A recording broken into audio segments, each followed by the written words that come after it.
America में लगी भीषण आग ने भयंकर तबाही मचाई है। इस आग के तांडव में 70,000 से ज़्यादा लोग बेघर हो गए हैं और कई इमारतें पूरी तरह से जलकर राख हो गई हैं। इस कारण सरकार ने इसे एक आपदा घोषित कर दिया है। हालात इतनी गंभीर हो गई हैं कि हॉलीवुड तक जलने का खतरा बढ़ गया है।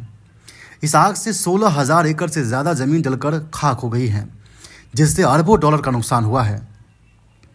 लाखों लोग प्रभावित हुए हैं और लगभग 70,000 लोगों को अपने घर छोड़ने पर मजबूर होना पड़ा है।